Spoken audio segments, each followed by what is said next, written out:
Namaste. There are few things which, over the centuries, mankind has learned, and this knowledge, which in a way is an ancient knowledge, is coming up again in different ways. That we don't exist unidimensionally on a single plane of existence. It's coming in physics in a certain way, it is coming in biology, in another way. And if you want to authentically change anything, you have to go to the seed and then you have to change things. Not even roots, but to the very seed.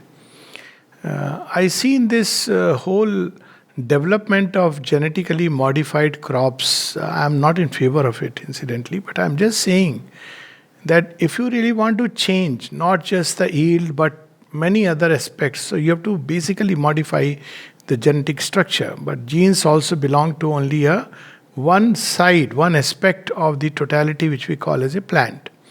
So wherever we look at creation, we leave aside all these discoveries and embark on our own self-discovery. We'll see that in this entire creation, everything from matter to man and beyond obeys certain fundamental principles. So one principle is that there are several layers on which things exist. And second is, everywhere you will see a core around which the whole, the rest of it is moving around or organized around or arranged around. Take for instance, we look at an atom, we have a core which is the nucleus. So around it the electrons and protons, electrons are dancing all around in their orbits. Then if we look at the galaxies, we see the same thing. Solar system, we see the same thing. If we look at a cell, again we see the same thing. There is a nucleus. So all things, in everything, we'll see a core around which things are dancing. Second is when we look at just matter, because that's what we are a bit conversant with, any form. So behind the form, there is a play of formless energies, forces, etc.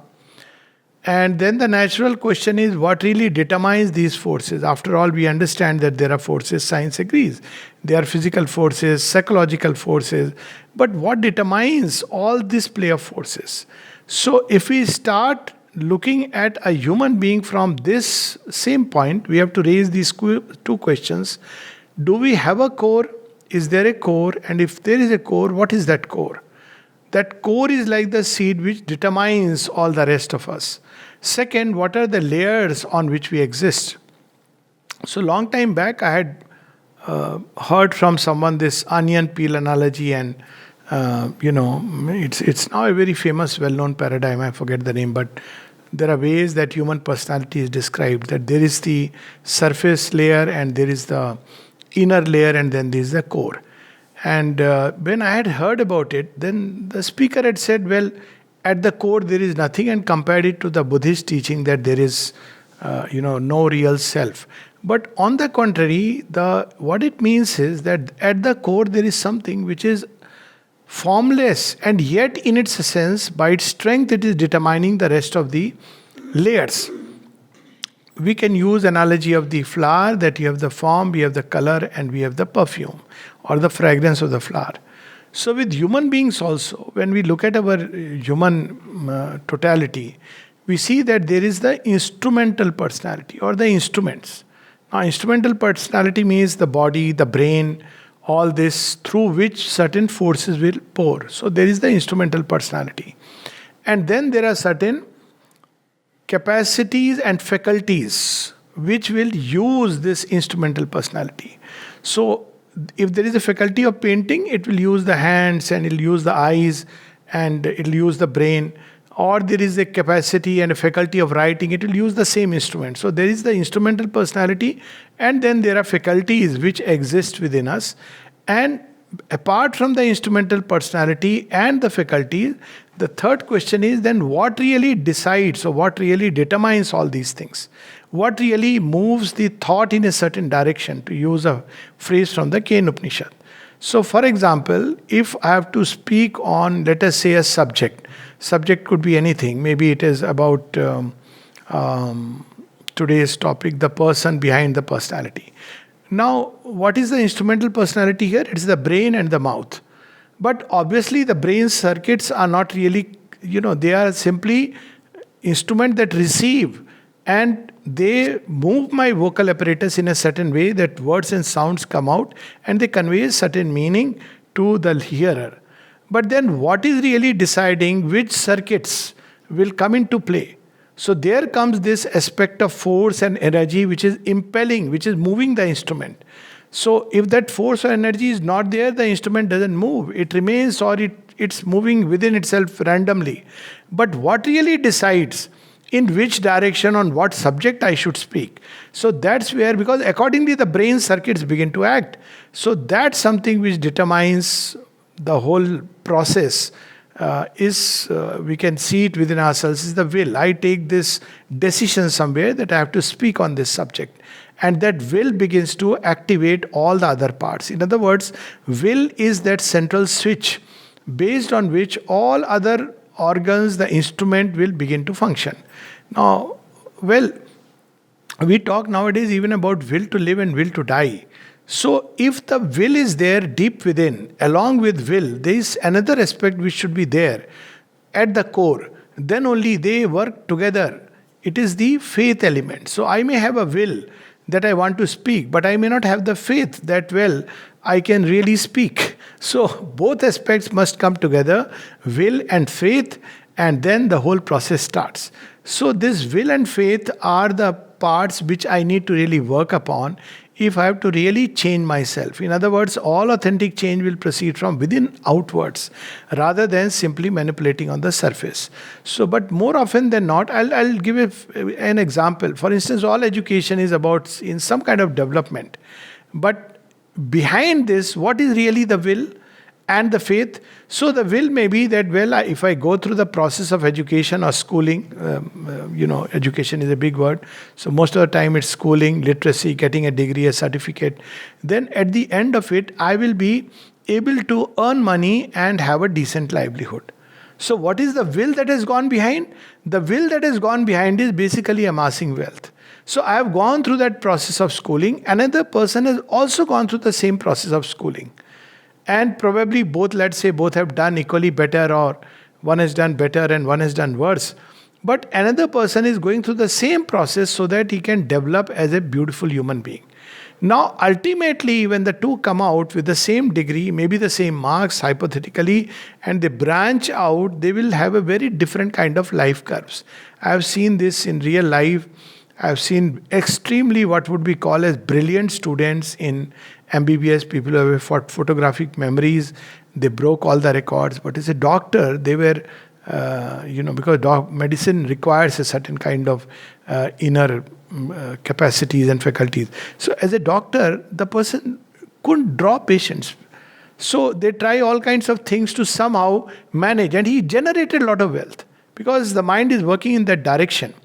So we must understand that when we use the word development or progress, ultimately the determinant factor is not what we are doing outwardly. What we do outwardly, we have a lot of personality training programs and a lot of time, energy is invested on, things like makeover. I use the word makeover. It's just like when you use a makeup, you present yourself in a way. So a lot of stress is on that. How you dress, the tie you are wearing, the shoes must be shining. So this is called a makeover. So this is nothing but a presentation which makes one appear. People have talk a lot about body language. This is how you should sit. This is how your gestures should be. This is how you should walk. But there is another dimension of it. This is all learned behavior, something which is outside. The behaviorist believe in this kind of modification of your personality. But all this is only about the instrumental personality. Now imagine if this instrumental personality is at the mercy of a very dark and dangerous and deceptive force.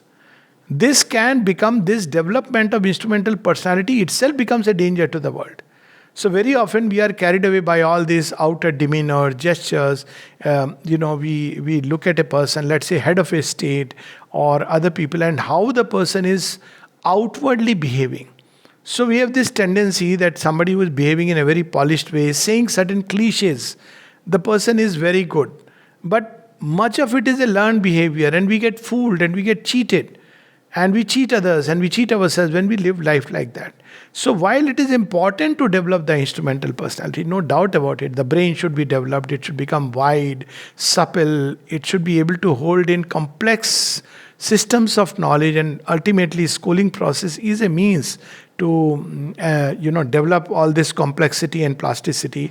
And that's why it's important to have to study all the subjects for a long time. This idea of branching out too soon into physics, chemistry, on what is called as a science side or an art side or economics, not a good thing, because then what is happening is you are begin to develop even before your personality is formed into one single direction. It's not a good thing, because the left, right brain, all the different aspects of your mind should develop. So what happens with that, the brain as an instrument develops in not just complexity but in wideness, as well as in various kinds of subtleties, refinement. So all this is about the instrumental personality. Now behind the instrument there are the faculties. So can faculties be developed? Now here comes the usual question that there is nature versus nurture. Well, technically yes, there are certain things, it is true that they are inborn and innate. But it is equally true that it is possible, at least for human beings, to develop certain things which are not there in nature. So how do we develop it? For instance, if I don't have an eye for beauty, if I don't have an eye for painting, can I develop it? It can be developed. Now, what will really determine the development? Is it really a mechanical training? Or is it something else within me? What can be called as an enthusiasm. So it is well known that when people really want to learn something, they learn. So we go back to this element called will and faith.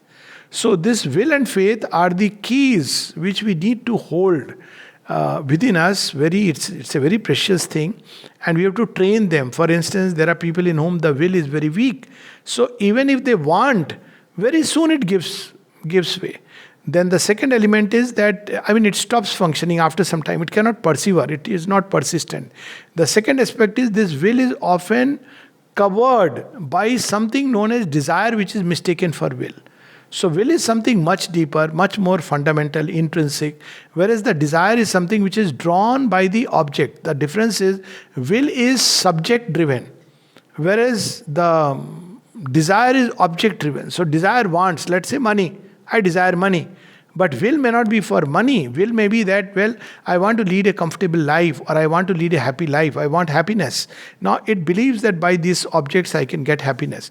So it can be covered, it can be distorted, etc., etc. And similarly, there is something called as a basic faith. And these two ingredients are most fundamental, which we need to develop. Now these two faculties, will and faith, are the reflex of wisdom and power, knowledge and power, which is inbuilt in whole creation. So this inbuilt faith and will are the two fundamental attributes of the soul. And its core is, of course, love, but we can come to that a little later. So this element within us, there is something deep within us, like a core, like the essential, the seed, which determines the rest of our journey. So this is something very interesting, because even when you have two twins who may have not just similar physical appearances, but even have many similarities in psychological characteristics, yet they may follow very different curves of evolution. And that's because deep within us there is something else which determines. Instrument is the same, there may be same faculties, but yet something within. For instance, as I said, two expert painters, same faculties. Instrument is very good, responding. But one becomes a genius and the other becomes nothing but uses his paintings to earn millions. Now this is something which we need to explore, and that something is the soul within. Now that is the yogic point of view. So there are three basic point of views of understanding our humanity. One, of course, we need not discuss, is the purely material point of view, that we are just a product of material creation and we have evolved like the animals, so we are a social animal, and I don't need to, it's a waste of time to talk about it. If we really believe that, we should not be here. So that's one. Now the second aspect is that we take from certain religious readings or scriptures that man is a fallen being, and what we call as a soul is nothing but the animals, the life spirit within him. the energy within him. And after he dies, this energy leaves him and goes away, and it goes wherever, depending on the deeds that we have done. But there is still deeper view, and that is that there is within us fundamentally a seed like a core, and this seed is divine. Now, this is an important discovery made by the yogis, the rishis, but it is not something which is a belief system, which I keep reminding. It's something which can be replicated. So, what are the advantages of looking at things in this way?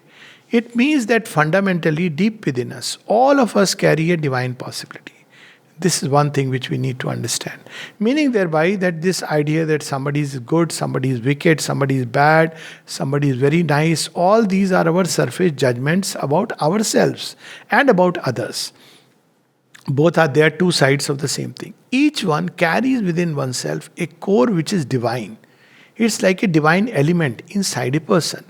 Now, what is this divine element doing? Is it just like a witness that life after life, you are just coming back and back until one day you wake up and say, oh, I want moksha. This is a horror in which I have somehow, somebody has caught me and put me here.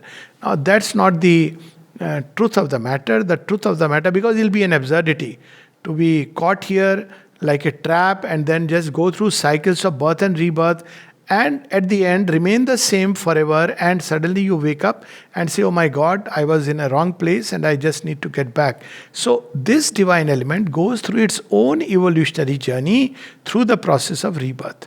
So in each life it gathers certain kind of experiences, and through these experiences something of this deeper core develops. So there is a growth which is taking place in the deepest core of our being. And that growth is something which we are not usually aware on the surface. So all the surface experiences which come through the senses, which comes through, all various ways of information are churned, they go to the mind, and from the mind they go somewhere still deeper. And that's how they slowly feed that divine element, and the divine element grows. And it grows from one life to another, and second life to the third, till it reaches a point where it wants to begin expressing itself. So three things emerge from there. One, that in our core there is a divine element. Second, this divine element has to develop, unfold. So all evolution is about this divine element which will express itself. So through lives we develop a better mind, a better heart, and even physicality, though physicality follows the larger collective law, because these instrumental personalities, these capacities normally are limited by nature. For instance, let me take an example, the instrumental personality of the body and brain. Now, in each age of mankind, it is different. In that particular age, there are ages when people lived long, they had a very strong vitality. There are ages like that, in which they lived like that. But they couldn't go beyond. Then again, our faculties and capacities, they are also limited by nature within a certain limit. For example, my eyes can see within a certain range, but can I have the faculty of subtle vision? Can I have the faculty of spontaneous knowledge, intuitive knowledge? Ordinarily, no, because nature has put a ceiling around it. So when I talk about development, it will reach this ceiling and then it will stop. But now that's where comes this element, that if this soul develops, it can break that barrier of nature. So initially, the soul seems to be determined by nature and the instrument. By nature is meant all the forces, energies that move us, and the faculties that develop within us. And by instrument is meant largely the physical, vital, mental personality, which is outward. So all the capacities of the physical and the mental instrument. So as we develop, we touch a ceiling point. But then if we have to develop, can we bring in new capacities? Let's say, for instance, in the case of healing. So normally we are limited by all our medical knowledge, what we call as knowledge, and accordingly we act. Now, 200 years back, people felt that, what they knew was knowledge. But now we know that it was not knowledge, it was a very crude thing. Now, who knows, after 50 years, medical science will laugh back when it looks back at people who were operating, giving these pills, that, oh my God, they were very crude people. Because they may discover new ways of healing. And those capacities, those faculties are there within us, but they are not awake. They are lying within. So they are part of the larger nature which is hidden behind our limited nature. But this larger nature, if we have to develop it or activate it in our system, two things are important. One is that the soul must reach that point of development where it begins to go beyond the human formula. If it confines within the human formula, only this much is given. It's like a student who is in standard 8 wants to study the higher physics. He cannot. He has to go through this schooling process. Then he can be allowed to read it. Of course, there are students who may be super brilliant, and while they are in lower classes, they can pick up. But ordinarily, we have to complete the curve of nature up to the highest point which humanity can reach. And then we can still go further. And as we go further, a new kind of determinism begins to operate within us, leading to development of faculties which are right now asleep. So when these faculties begin to develop, there is a saying in Hindi, there is a poem, and I think in English also it's a biblical saying. He makes the dumb speak, and he makes the lame walk and cross the mountains. So it's not it's not just a way of saying because of an exaggerated belief. It is possible. It is possible because there are things hidden within us as possibilities, but for that we have to complete this curve and then we have to cross over. So, in other words, there are two levels at which nature exists within us. One is this nature that we know, the present capacities, the present faculties, the present instrumental personality. But there are other capacities and faculties which belong to a larger supernature. And these can manifest and express within us, provided within us this soul has reached this point of development. Now, how does it declare itself? The soul has reached this point of development. Now, there we have to look inside ourselves and discover the will and faith within us. Often people look at only the surface appearances. We also can be sometimes caught in our surface appearances, and sometimes people, just few days back, someone said something very interesting. It's a very common refrain, incidentally. Oh, I'm horrible, I'm bad, I have this, I have that, I have all the kinds of, things. But I also wish and seek and aspire to love the divine and to serve the divine and to be forever at the service of the divine. Now you see, what is this that the person is calling as bad? Is nothing else but, we can say that it's the dust that you gather when you are traveling on the path. Any journey, when you undertake a journey from place A to place B, whether it be train or flight or any journey, even through the cleanest of environment, one of the first necessities is to go back, and when you reach, you want to take a bath. Why? Because you have gathered some dust. So in the course of human life, we gather certain things on the surface, and it comes from the surface, from the collective life that is around us. The way the society is organized today, you pick up certain things even when you don't want. For instance, one of the common things that people have picked up with the development of the mind is lying. It's a convenient way to escape certain consequences or so-called consequences. It is just picked up because it's become a way of life. One picks it up, or a kind of ambition to succeed in terms of money. So again, people have picked it up. So as children are growing up, they just you ask them, what job will you do? So they immediately think, okay, a job which can get me good money. So it's instantly this is something which they have picked up. So this is how people pick up certain things which is nothing but dust as we travel on the way. If 500 years back or 1000 years back, people were asked, what do you want to do? They would not use this. Probably they will say something else, because depending upon each age, you have a different set of values which govern a society. So these things are belonging to the surface. When we identify with it, then obviously we are making a big mistake. It's about others. We become judgmental, we condemn them, or we judge ourselves, we criticize ourselves, and we condemn ourselves. But that's not what we are. It is the shadow. It is the outer covering. So what really determines who we are, or what is going to shape our future? Now, what is going to shape our future is deep within the will and faith. So we have to look carefully inside and discover what really is my will.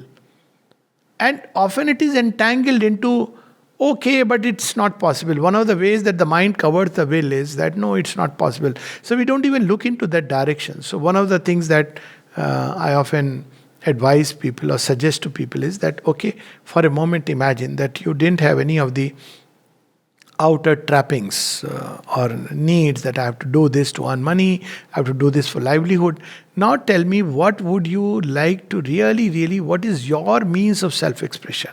What really you want to become? And well, the person may say that I want to, have a big job in which I earn money. Fair enough. Now it means that the deeper will is covered. It's still being covered by the whole dust of the world. The soul is still asleep, and it will take some time to grow up. We should not try to, prematurely probe inside, because when you do that, you will end up basically cutting the pupa of the caterpillar prematurely, or cut open egg has to hatch at the right time. If you try to prematurely hatch the egg, try to break open, you can only make a omelette or anda bhujia out of it. So if we don't want to make anda bhujia and omelette of people, we should allow them to develop. It doesn't matter. There is a principle of graduality and progression through lives. That's why there is a system of rebirth. So rebirth is precisely a means for this long evolutionary journey. So if a person is unable to go deep enough and say, well, ultimately I want to earn a lot of money and lead a life of comfort, it doesn't mean that the person's will and faith are of this kind. It simply means that he has not yet discovered that deeper self, because it is still asleep. So what should such a person do? So such a person should first individualize oneself, because when you individualize, that's when you begin to develop this thing inside. Because when you individualize, you are compelled to make choices. For instance, you want to earn livelihood. How do you want to earn livelihood? By fair means, foul means. What will you do with this money? So the mind has to assist this process of individualization. It is the mind which will assist, some kind of a discerning intellect, and that's all that can be achieved possibly in a particular lifetime for such an individual. A discerning mind, which is easy enough to develop, and thereby to make choices which are based by the mind. And whatever we want to do or develop, we should know what is to be done with it. Then a time comes when there is something like a dream which begins to take shape within us. So there are people in every age, and they are few in number, but they begin to dream of an ideal world. They begin to dream of an ideal state to be in. They begin to dream of an ideal person. Usually this dream starts by wanting an ideal world. An ideal world, of course, each one defines in his own way, but let's say dream of love, harmony, unity, peace, joy, mutuality, and this kind of dream. A world governed by wisdom, a world governed by love. So usually it starts by something which is external. We start looking for it in people. And then in the next step, we begin to turn inside and begin to feel, where is this dream coming from? Now, when we look carefully at this dream, this is the most precious element in human life. Often we hear about that, you must dream and you realize what you dream. But well, somebody can dream of being a super rich person. That's hardly a dream. That's nothing but wishes that one has gathered from all around. But what is my dream? What is the story of life that I want to write with myself? Now that way, when we go still deeper, we discover within us there is a will to be. And that will eventually determine my future. So it is that the pressure of this will, the pressure of this faith, which will make life blossom, which will develop within me all that is required to be developed. So what are we to do with all the things which we call as negative in our personality? Well, don't focus so much on that. Don't struggle so much with that. Because if we start struggling, we are prematurely launching ourselves into all kinds of conflict. Try nurturing and nourishing and watering this dream within, this will to be. And this will to be is what is called in the yogic language as an aspiration. It's what we really deep within would want. It could be anything. It could be will for true knowledge. It could be will for love for the divine. It could be service. It could be, a greater self. Call it by whatever name. It could be for truth. And this must be nurtured and treasured. It's the most important treasure. And along with this will, faith. So these are the two elements. So how do we nurture faith? Everything that comes and starts throwing doubt upon it. This is something which we have to reject. So doubts come from where? They will come from the mind, they will come from the vital, they'll come from the body, which will say it's impossible, this is just a wishful thinking. Refuse them. Stay with the will to be. This will to be is precious. Keep faith alongside. Faith is the light upon the way, and will to be is the power. These are two things which are given to us, the most priceless gifts. And deep within this faith and will to be is the soul. So this psychic element must be developed. People often speak about discovering the soul, but first we must develop it, because not everybody has a developed soul. So people often, I have seen classes how to find the psychic being, but everybody doesn't have the psychic being. It's just a psychic element. What I mean is that it's still asleep. So it's not yet a being. It is a work in progress. So the first step should be nurturing and nourishing the psychic element in us. To make it more simple, each one of us has a divine element, because sometimes terminology is, what is the difference between psychic, soul, and our mind gets trapped. So let's say there is a divine element in us, and this divine element needs to be nurtured and nourished. Based on this, all the rest of our life will depend. This is the key to all change. So we have a very interesting story, how this nurturing it, or how this changeover can come. So we have that story of Ratnakar, who is of course well known. He's a dacoit who is murdering, he's robbing, and one day something happens and suddenly his life undergoes a change. He just meets one of the sages whom he tries to rob, and he asks him a few questions, and suddenly his life undergoes a change. And he becomes the famous seer poet Valmiki. So essentially, it's about nourishing this. If we nourish this core, all the rest will follow. If we have not nourished it, we are trying to struggle, change things from outside, it will collapse. We try to do it with the mind. There are so many interesting stories, even in the ashram context, where somebody asks that, well, so and so person used to, sit for meditation for a long time, and he would not meet anyone much. He used to wear this kind of dress. Why suddenly he left, and the whole sadhana took a different track? And then Sri Aurobindo says, there is a very interesting letter, that you all have a strange impression of deciding a person's inner value based on the number of hours one sits in meditation, or if one leads a secluded life, or if one is eating one meal a day. All these are purely external things. Even asuras have done it. I mean, Ravana used to meditate so much. He had also read the Shastras. But deep within, the will in him was of an asuric kind. He wanted the divine to appropriate him so that he becomes the sole custodian, and it is he who becomes the mediating power between Shiva and the rest of the world. And see, it is so dangerous, because you can't tie the divine to your own fixed formula. He chooses his own. He can disclose himself, the divine can disclose himself through a birth, through a babble of a child. And nobody can claim to be exclusive mediator, because in the whole world speaks of this divine element. And all who have been true mediators, intermediaries, chosen by the divine, say this. They never say that me exclusively. They say, well, I am a mediator. There are many others. And to somebody who is awake, who is seeking, the whole world begins to speak and reveal of the divine. There are so many beautiful prayers of the mother to that extent. So essentially, this is the focus which we must take into consideration. So how to nurture and nourish the psychic being? So just as we have food for the physical, we eat good food, healthy food. If we eat junk food, the body will fall sick. Similarly, we have food for the vital, strength and vigor. We draw energy from various sources. One of them, unfortunately, is our association with people. So when we walk through a crowd, very often people feel drained. Some people, of course, feel very energized when they return from a market. I don't know, but for many of us, it's a horrifying experience. The fact of going into the market, going to a mall, a cinema hall, by the time you come back, because you have drawn in a kind of energy which you are no more used to. Whereas there are people who want to go because they draw a kind of energy which drives them. It's like if you have a engine which runs on electricity and you put on all its electrical panels coal. So it's not going to run, it will stop working. Whereas a coal driven engine wants coal. So we must be careful about what energies we are feeding into the vital. So that's why company, people, or interchange of forces is important, because the kind of energy we feed, that kind of energy begins to drive our engine.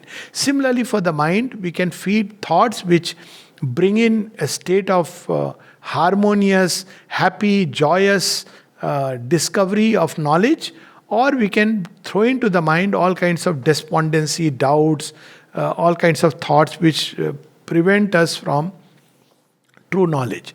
So that's why it's so important. People often say, think positive, think positive. So, how to think positive? Read books which are full of positive thoughts. Because books are not only company, books are, things which will, that consciousness enters into us, those thoughts into us. One of the simplest way to engage in developing positive thoughts is to read books like Swami Vivekananda, Sri Ramakrishna Paramahansa. If you want to develop your inner being, Raman Maharishi, you have the Bhagavad Gita, and of course Sri Aurobindo and the Mother I am not even putting in that category, because I don't like to club them with anyone or anything. But these are books which automatically will go into the mind and create a state of harmonious positivity, and they will help the mind to grow. So it's a nourishment for the mind. But these books which are known as scriptures, they nurture not only the mind, they nurture something still deeper. And that's why reading of these books can actually nourish the soul. See, people say how to aspire. Read Swami Vivekananda, read Sri Aurobindo and the Mother. You'll end up developing the aspiration, because you'll automatically feel that the world in which we are living, and the way we are living, the things for which we are seeking and wanting, none of it is really worth it. There is something much deeper of infinite value. Now, we all read about these things from here and there. Why do these words impact us? Because these words carry within themselves the fire of the person who has written them or who has spoken it. So, it should be part of our everyday, routine. Routine is not a good word, sounds too mechanical, but everyday living or everyday practice, that we should spend reading. Very often people say, straight away want to learn meditation. First read. It's so important.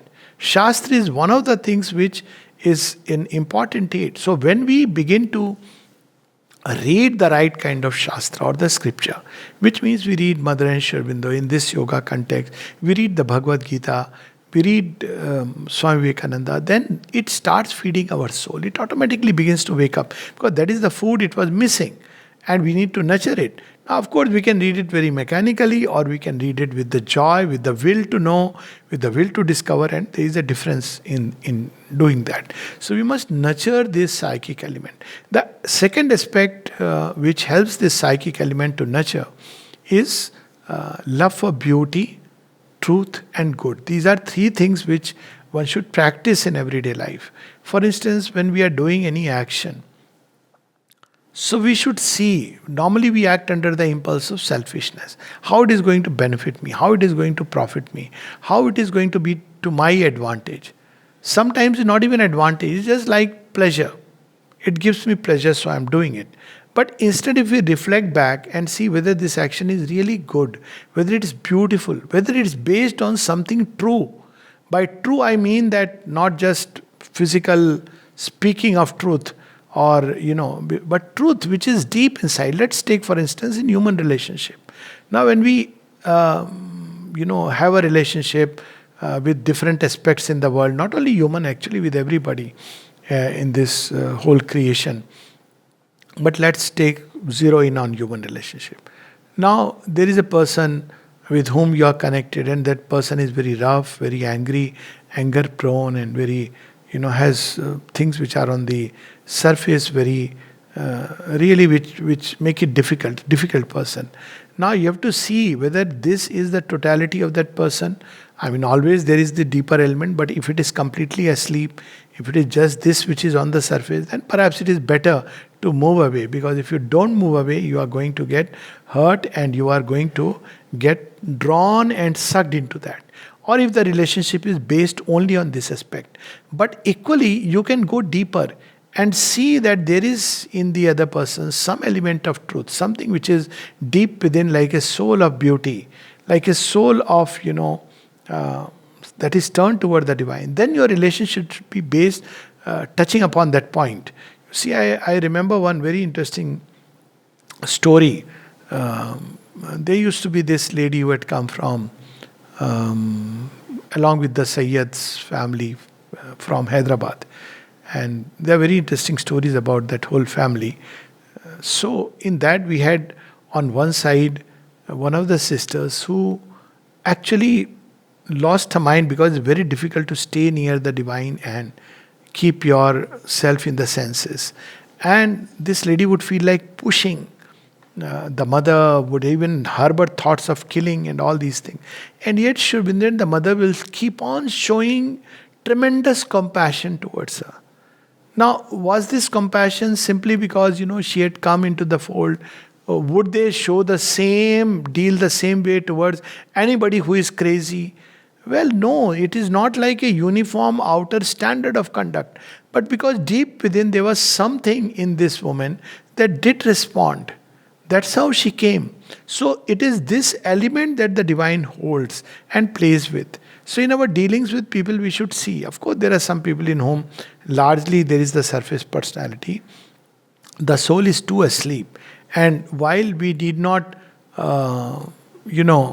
rebuke them, condemn them, nobody should be condemned, because everybody has that divine element. We don't need to constantly engage in our relationship with them, because right now it will not help them and it is going to harm you, your own growth. But at the same time, there are some in which there is a beautiful element and it gets covered, either temporarily covered or it is part of their nature, something on the surface. So there it's important to relate with this deeper core. And if we do that, we'll see that a whole world begins to change, because we are associating with the truth. So when we use the word truth, it is, even in a group life, this is very important, because the soul which is developing seeks the company of similar people. And nothing can be more helpful and nothing can be more harmful than this. Why? Because it can be very helpful, because in the sense, when people come together with a common aspiration, it's a great joy. That's what is called a satsang. People often ask the value of satsang. Well, it is there. That's why we have in the ashram, Mother gave a new way of doing satsang. Somebody had asked once a question that whether satsang is there as part of this yoga or not. Well, the word satsang is not used. But we shouldn't become slave of a word. But well, the mother did approve of collective study circles. What is study circle but satsang? You don't use the word satsang. At the same time, she gave certain directions about the study circle. And what was they?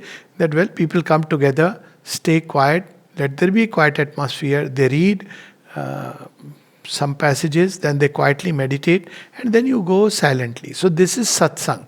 Collective meditation is even more higher form of satsang, where people come together and they do satsang. So what is happening in this situation? We are joining with the core inside every human being. But then how does it degenerate? The moment we step out or the moment we come out. So we want to have some kind of, vital enjoyment. Let's have some food together. Then some discussions start. Then, the discussion becomes heated and animated. That's why if you look, Mother gave some very interesting rules. Not rules, but she taught us that way. But people turned it into a rigid rule. That's a different thing altogether. I'll tell you how people turn it into a rigid rule also.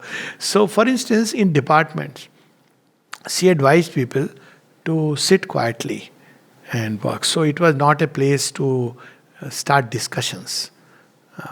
Because when human beings discuss, we know what happens.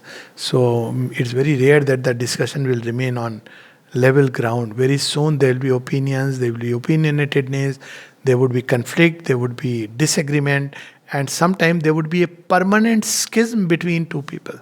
So she generally advised, not generally, it was that in the department you should do the work quietly and be concentrated on the work. It was a very wisest counsel. I have not, heard a wiser counsel from anyone in a workplace. If one just follows it, lot of complication will be avoided. And it's told in Hindi as kaam se matlab rakho. And in English is mind your own business. Mother has literally used this word. Each one should mind their own business, because otherwise there is a problem. Now, how it turns into a kind of rigid rule, that I'll tell you. So, uh, well, one other person, let me put it in third person. So, suddenly there is, no work. Let's say for at a stretch of 1 hour, you don't have a work. So, what do? So, of course, stay quiet. Now, you can sit in meditation, but you're not all the time sitting in meditation. So, you pick up a book and you read a book. Whose book? Mother and Sri Aurobindo. Suddenly, the person tells, no, you're not supposed to read Mother and Sri Aurobindo's books. And Mother and Sri Aurobindo books are there in the department. There. They are there, right there in the cupboard. But you aren't supposed to read. Why? Because you have to remain quiet. Now, you see, this is where rules turn into. Now, your mind is a factory which is generating all kinds of nonsensical things. Much better if you don't have work. Of course, it should not be that you are, this sometimes I feel, because sometimes when I don't have a work, I can share this. Work means outwardly. Let's say in my clinic, if a patient does not come, so I have other kinds of work. I may be replying to an email, or there is a question asked on WhatsApp, and I am responding to that. So suddenly, oh, you are on the phone. I said, yes, but I am working on the phone. I am not. I am not. So you see, these are, by the way, new age dilemmas. For example, when classic is on the samadhi, near that, if you are sitting in the ashram area, you are supposed to now switch off the phone. Why? Because some people would start opening and reading. Now, what were they reading? Instead of reading a book, they were reading, let's say, through the phone. Nowadays, phone is used for reading. Of course, samadhi is an area meant for inner concentration. That's something which Mother has written. And it would be so nice just to write that, rather than, that it's a place for quiet concentration. Not a place for talking, not a place for reading that people will understand. But they don't know. They just hear the word silence. And silence for them means that, outwardly remain silent. And rest you can do whatever. So they don't understand why we shouldn't take out our phone and begin to read. So leaving aside these ramifications, the point is that we have to touch that core of truth. Now that truth is not something like a fixed formula. That's what I'm trying to say. Truth is not something which you can apply uniformly to everyone and everywhere. We have to seek for it. We have to feel for it. We have to look inside it, and we have to apply it. Then the second criteria is good, as I said. Doing this, is it going to be good for me? A simple act in our everyday relationship. When I use a harsh language, when I am critical about others, am I really doing good to them? Maybe I am just taking off my anger, but I am harming them. And I am really harming not only my own evolution, which of course I am also harming other person's evolution. It's not a good thing. I shouldn't do it. I may have a certain viewpoint. I may be hurt inside. I have to look inside my own hurt rather than, what has really hurt me. Then I will grow closer to the core because I am valuing good. And then the third is beauty. In actions, in speech. When we live for truth, good and beauty, then of course we draw closer to the soul element. And third element, which is most important, the attribute of the soul, is love. So, of course, there are two aspects of love. One is the surface heart, all kinds of emotions which are, we throw around. Literally, we have those, like so many hearts. People send on WhatsApp messages, 20 hearts. I don't know where do they manage. It's a surface heart. It means nothing. We should not get overawed by 20 hearts. It means there is nothing which has come. Because obviously, but people get so moved by all these hearts flying around. We should not take them as real. Okay, so so this is the surface emotional life where you say, "Oh, I love you so much," and then by afternoon it's all gone, vaporized. It is a surface heart. So you wonder what happened. In the morning, the person expressed like this, and what has happened in the evening? Because it's surface art. Surface art is just emotions that come like waves, and then they pass away. If we learn to step back from the surface art, surface emotion, we'll see that it doesn't stay. Sometimes it vanishes within, God knows, 10 minutes. 10 minutes is a big time. Sometimes by afternoon it changes. But there is a deeper inmost heart, and there is the seat of love. And the nature of this love is truly to give oneself to the best in the person for the sake of the best. So, this deeper heart we must try to bring out, activate this energy of love which is hidden inside, which we seldom release it. And this love, initially, when the soul is developing or to help it develop, is to love creation, love human beings. It's a simple way. People straight away say, love the divine. And sometime when they have skipped a step, I have heard someone, a very senior person, elderly person, creating a contradiction of sort by telling a young person who had come. The person just expressed, I have a lot of love for animals.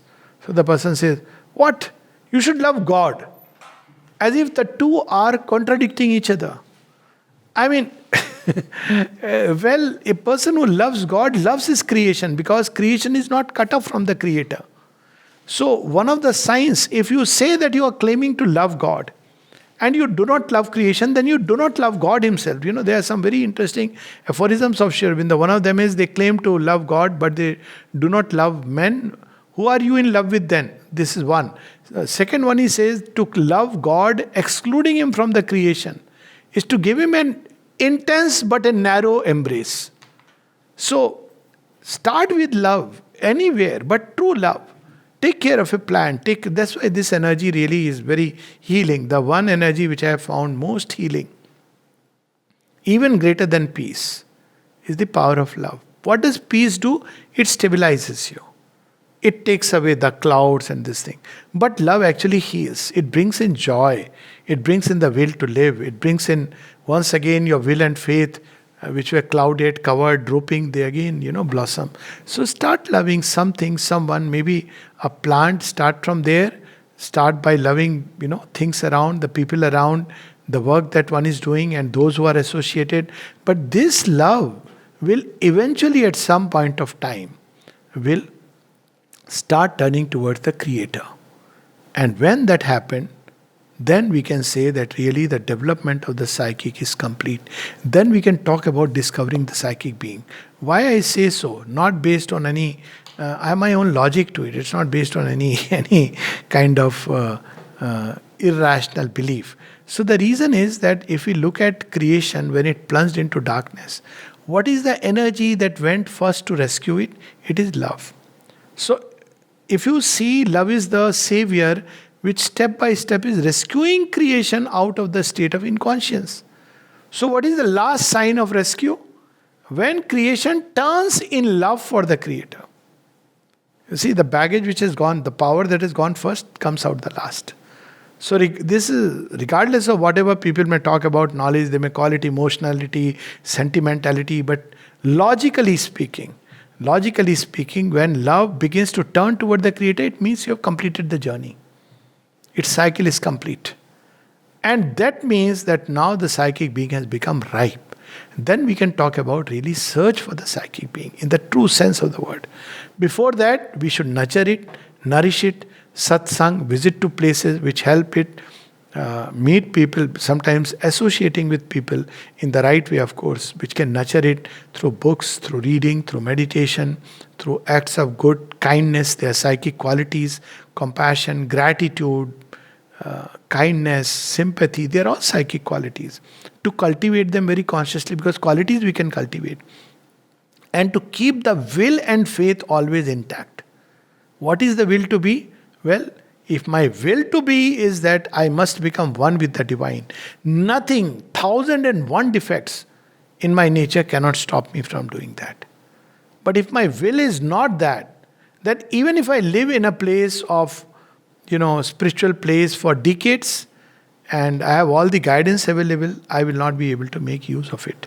Because I may be attracted. People ask Sri Aurobindo that why some people came and they were, eventually fell out. He says because they were drawn by the seeking for power. There are people who want power. They want to become yogis.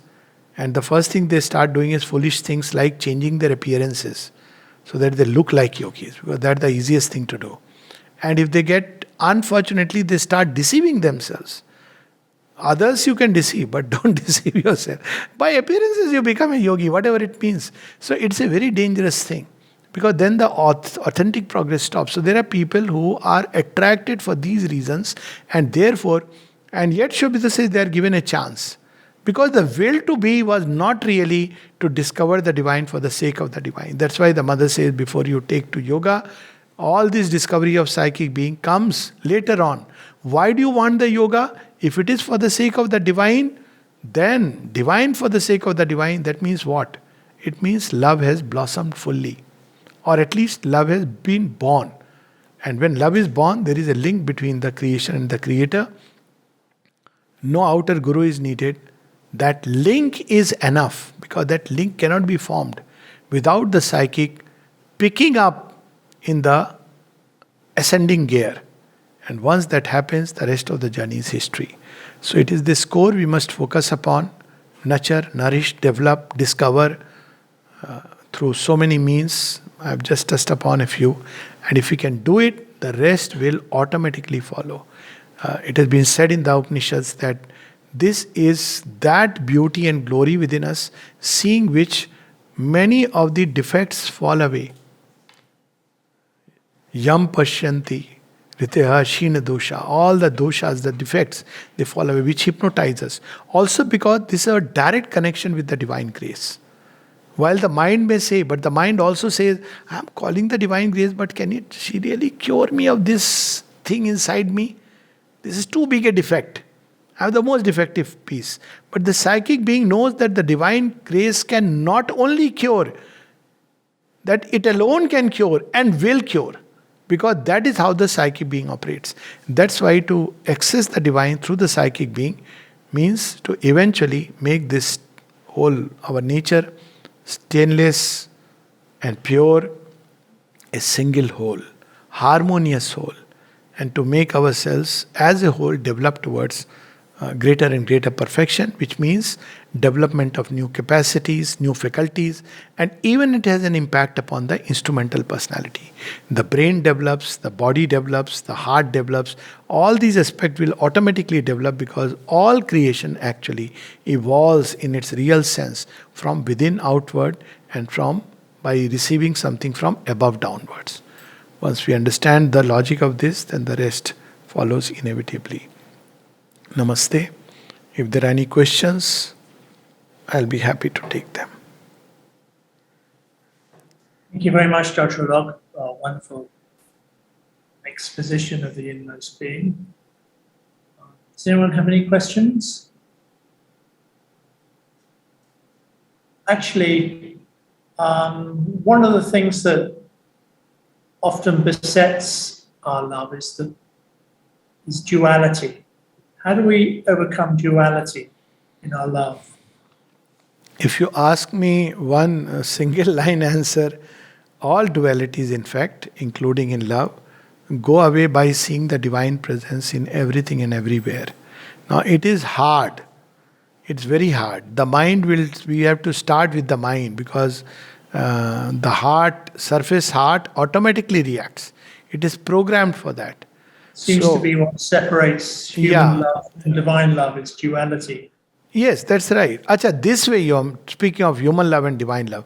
Well, if there is, how I proceed, I can say that if there is divine element in every aspect of creation, why not in human beings who are the most, developed of this whole thing? But we have to be careful that in a human being, whether we are associating with the divine element in the human being or with the surface personality, that's where the whole trick lies. So very consciously, we must try to tune into the divine element, nurture that, nourish it, and not be overpowered by the other person's, it can be a very extreme situation. We have, instances in Indian scriptures about an Asur Kanya loving, divine being. Even Indra's daughter, who is a god, she's a goddess, she marries a Asura. And there are rivers also, where there is a Asuric being whom a godlike creature marries. So basically we have to basically in everything dig deep and look at one small little divine element. That's how the mother related with human beings. She loved all human beings. Now, when she was loving all, now there is a little tricky question here which I'll just touch upon. So, but when she loved human beings, she associated only with their beautiful element. People spoke about their difficulties, their defects. Everybody saw. But mother said, there is one of her very beautiful thing. My child, I always look upward. I always look towards beauty, towards light, towards truth. And then she advises, this I think is to Huta. I may be wrong, but this one of the well-known letters. She said, you don't look at this side. Stop looking at this dark side and this. Everybody has difficulties. Don't look at that side. So deliberately, consciously, we have to look at even one little element, little ray of hope. That's enough. Now, its only problem in human love is, and that's where I think the challenge lies with. I don't know whether I have found the perfect answer or not, but I've tried and I'm trying. That is there something like an exclusivity of relationship? I am not sure. I can only say that there will be at any point of time different kinds of relationship where each one is expressing some aspect with which one gets close. Yet you have to deep inside associate with the core. That means don't get involved as far as possible with the surface personality and all these desired self which are bound to come in. Get back to the core as soon as one can. At the same time, there will be someone with whom you share your core aspiration. But that is not in that exclusive sense that now you become a closed circle. On the contrary, when you find such a person, or you are, destiny, don't look for such a person, but destiny puts you together, then you have to, in fact, that's a embrace in which the whole world can come. It's a power. When two such beings come together who share the core aspiration, then they strengthen each other's psychic parts, nurture it very beautifully, support each other's journey, and then they can enter into the whole world, take on the whole world with all the manifold relationship it contains. But this is the trickiest part of the question of human love and the divine love. It is the problem that comes within human love itself. Because at a certain kind of human love, not all, mother can have many children. Children can have, of course, there will be one mother, but people who nurture like a mother, like a parent, like brother, sister, there is not a problem. But there is a kind of relationship where a certain kind of exclusivity, where there is not just a mutual possession, but an exclusive possession which comes in. So that is a challenge which I'm sure the future has its way. It's already beginning to get solved at one level. But otherwise, to see the divine in the person, to associate with the divine, my own experience is that, if we get caught into the web of the lower network where these dualities lie, then we start differentiating between divine and the human. Like, for instance, if I love someone and I start getting dragged into the outer quagmire, then my response within has been that, this human love is, nonsense. Then you want to turn to the divine. And you get a lot of relief, solace. It's your not backup original plan. And you're so happy because you have left it. But ultimately, at some point, you have to deal with the human. After all, creation is not made for turning away from it. Because otherwise, you are turning away. There is a beautiful book, incidentally, a small booklet. It's based on an article by Nalnida, To Love Man. I read it, and you have to read and reread it.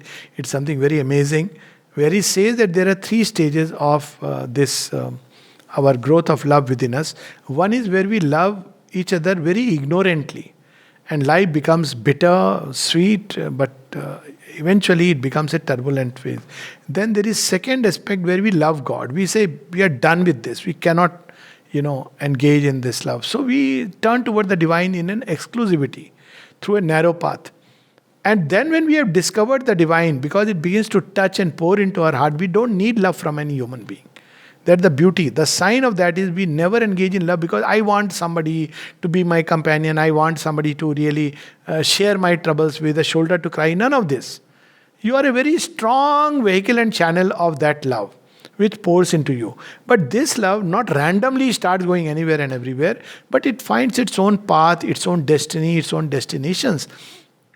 And when that happens, then one can be free of this sense of duality. And still, whenever it happens, because in human interaction, unlike, if you are loving God in a stone, it's very easy. Stone will have no reactions unless the Pandit decides to pick up the stone and throw at you. Otherwise, stone itself will have no reactions. Or your own belief systems may have a reaction that, stone, God is there, he'll get angry with me. If you love plants, animals, generally, you won't have reaction. With human beings, the reaction comes. And that's where the problem lies. And if we know how to understand that in every human being, there is this lower network and there is a higher network. There is this surface personality and there is the deeper divine element. And every time the surface personality tries to draw us into the lower movement, the lesser self, I must tune myself back. One has to be vigilant. That's what vigilance is for me. Not cutting off, but to retune to the divine element. And sometimes the situation may look seemingly impossible, but always I believe that if destiny places some people with you, it's with a purpose. And we should respect that purpose. We may not understand it all the time. Unless, yes, of course, if it becomes life-threatening, of course, it depends on what you can take and how much you can take. But if I look at Mother and Sri Aurobindo's example, they kept people around who were literally, asuric beings. Not that we are like that, but that is the journey eventually for every human being. So we have to learn to connect with the divine element and either ignore that which is, for the sake of understanding undivine, or we can use the word yet not divine. If possible, help refining it. If not possible, leave it aside. Keep relating with the divine element unless either the other person is unable to take the pressure. That's what happened with Sri Aurobindo and the mother. People just walked away eventually. They never sent anybody away, incidentally. They walked away. Now that happens, it's a different thing altogether. Or else, the person will discover at some point of time the divine element and grow. So that is how I look at human love and its journey, even between two people. The principle is the same. And actually, if you associate with the divine element, all these dark elements which come in, possessiveness and, control and domination which comes from our animal and more, asuric element, they automatically are not there. All that which comes with lust and, invariably, I have seen that, with lust comes all these. It opens a door inside for these elements. But when you free yourself from that, love is beautiful, literally pure and something very from the depths. It nurtures, nourishes. But there is no dependency. There is nothing which hangs on, pulls, what shall I say, which starts pulling the other person's vital. All that is certainly not love. That's how I feel. It's a difficult thing, but at some point each one has to do that. Depends on the stage of one's development. So if one is in the middle stage, abandon everything and seek the divine. But the more you find the divine, that love is bound to pour upon creation. And it will take the form of different hues and colors. There will be a universal love for everybody. But there will be also a personal love, because psychic being is like that. Even the divine, when he operates on earth, he has different categories of love, different kinds of relation with different beings, which is based on truth, not on preferences. Then that love which forms special relations is not based on my preferences, my pleasure, what is going to make me happy, what is going to give me pleasure. It may just be the opposite. As in Savitri, there are lines to that effect. My fiercest masks shall my closest attractions bring. Because that is the work to be done. It is something which I suppose only with experience one can understand. Yeah. Thank you. Anyone want to ask a question? Please. Smita. Yeah, sure. Namaste, Alokda. Namaste. Thank you for a wonderful talk. I had one question. How do we practice stepping back in our everyday life so as to not let the outer circumstances or factors influence us? Good question. So how do we practice stepping back? So basically, we have to keep reminding ourselves of the goal. Meaning thereby, now this goal can be seen in two ways. One is that there is this temporary, temporal, transient world, anityam, asukham. And the other is there is the permanent, the eternal, the infinite. Now, people often create a division between the two. That is the path of sannyasa. But for us, it is the path of perfection. So, again, we have to remember that all these things which appear transient hold within themselves the permanent. There is that eternal in everyone. So, when we look at all the situations and circumstances, we should try to feel out for the divine touch, the divine grace, the divine love, the divine wisdom that is operating inside, rather than be carried away by the circumstances. So, in one sense, it is a stepping back. Well, one that stepping back ordinarily is that, is this really what I am seeking? Is this my goal? Is this going to satisfy me? Is this for which I am struggling so much? Is this of such a priceless value that I need to lose my, deeper and higher life towards which I am striving? So this is the first level of stepping back. But the more important thing is, behind all that I am experiencing outwardly, there is a deeper core, a divine mystery that has created all these appearances in front of me. Let me try to discover that divine impulsion, the divine wisdom, the divine grace, the divine love which has come in this form, in this garb. So when we focus on the divine presence behind everything, however dark and difficult the circumstances, situations, or people may be, then we grow beautifully. Like Sri Aurobindo in the Alipurja. So this has two movements. One is from the immediate temporary things, we step back by remembering, why am I here? To remind oneself of the goal. That I am not here for this. This is one part. The second is by discovering, by going to the core. It's a different movement altogether. And looking for the divine element which is hidden behind the clouds, the sun which is hiding behind the storm and the cloud and even the night. Thank you so much.